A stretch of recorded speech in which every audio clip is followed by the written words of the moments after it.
बिस्मिल्लाहिर्रहमानिर्रहीम। फ़कीर साईं जमात सगोरी अॼु असां ख़ुशनसीब आहियूं जो हज़रत मोहम्मद राशिद रोज़े धणी रहमतुल्लाह ताला अलैह जे वालिद हज़रत सैयद मोहम्मद बकाशा शहीद पटधणी रहमतुल्लाह अलैह जी मज़ार मुबारक ते असां हाज़िरी भरी आहे।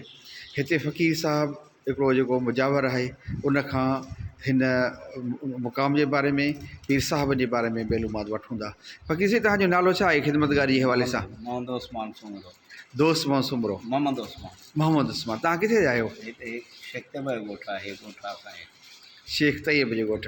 हाणे हीअ पटधणी बादशाह जी मज़ार मुबारक आहे। हीअ पटधणी बादशाह जी मज़ार मुबारक आहे। जी साईं।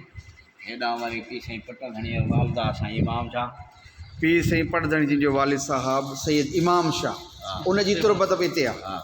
ऐं ॿियो इमाम साईं इमाम शाह वालदा साईं फ़तेह मोहम्मद शाह। साईं फ़तेह मोहम्मद शाह। हा। वरी पीर साईं जा पटधणी जा ॿनी घर आहिनि साहब नाला पीर साईं रोज़े धणीअ खां वॾा ॿाहिर। हा।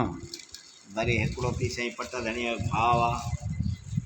उन्हनि जा नाला अचनि था? उन्हनि टिनि जा हिननि जा नाला कोन था अचनि। ॿनी घर पीर साईं रोज़े धणीअ जा। हा। जिन वरी साईं खे शहीद कयो चोरनि उन्हनि खे माफ़ कयईं। वरी पंहिंजी औलाद खे चई जॾहिं मरी वञनि त मुंहिंजे बसि उहे मज़ारूं होॾो वञनि परियूं। उहे मज़ारूं हुन पासे आहे जेको इहो वाक़ियो थियो पीर साईं जन शहीद थी विया त पोइ वरी उन्हनि खे माफ़ करे छॾियईं। पाण ज़ख़्मी हुया तस्वीर पिया पढ़नि राति जो मुराक़बे में। जी साईं। पंहिंजे ॻोठु साइदीअ ॾे साइदीअ ॾे चोर वञनि भई चोरीअ ते चोरनि लॻे त पैसा थो खणे साईं खे धकाणी त पोते इहो खोलियां थो साईं सुञातमि।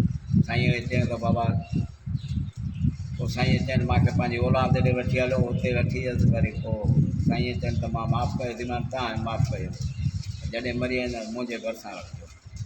पोइ इहे जेके चोर आहे उन्हनि जेके नाला या ॻोठ वग़ैरह इहा ख़बर न आहे? ज़ात जी न को नालनि जी ख़बर न आहे। इहो आहे राहिमीन ख़ानदान। बाक़ी हा। उहा अब्दुल कामर आहे डॉक्टर अब्दुल कादर नालो अथसि। इहो पीर साईं शुक्लधणी जहिड़े अर्ज़ु कयईं ख़बर जाइ मिले इन खे ई आहे डॉक्टर अब्दुल कादर। इन जी बि ख़ुशि नसीबी आहे। साईं तव्हां ख़िदमत में आहियो, अलाह तव्हांखे आबाद करे। असांखे बि तव्हां दुआऊं कयो पिया ऐं अलाह कंदो ही दरगाह हुज़ूर मुर्शिद रोज़े धणी जी जमात सदाईं आबाद हूंदी इंशाअल्लाह। अलाह जे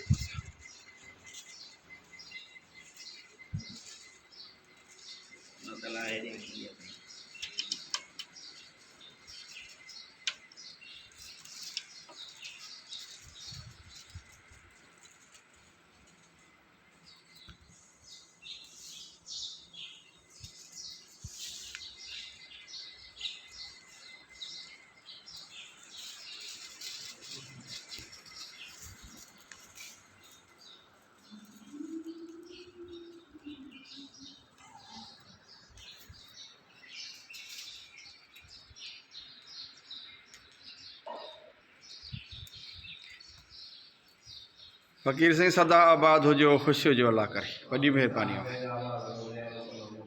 अल्लाह अल्लाह अल्लाह।